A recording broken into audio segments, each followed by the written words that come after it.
very early on in the pandemic, on February 22nd to be specific, only Egypt had recorded 2 cases of COVID-19 on the continent. And on February 22nd, we convened a meeting, an emergency meeting of all ministers of health, and you can see them on the picture on your left-hand side.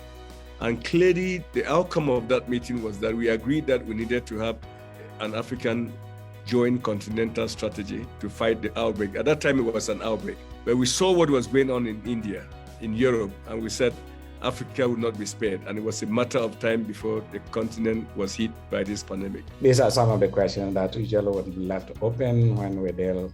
I know I heard from John when he spoke about this Africa CDC and all the interventions that they put in place.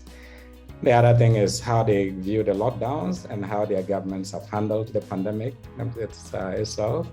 And do they trust the information that is coming out from government? And more importantly, if the vaccine was made available, will they take it?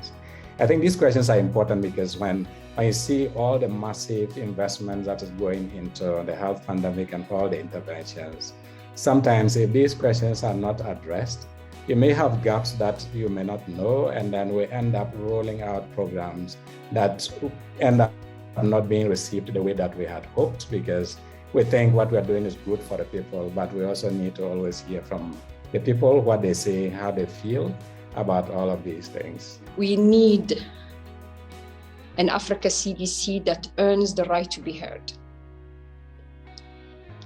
We need an Africa CDC that, because we are in the middle of the pandemic, that is sensitive to the sentiments of the private sector, for example. We need an Africa CDC that allows for crossing borders, that is more inclusive than the buzzwords I heard earlier.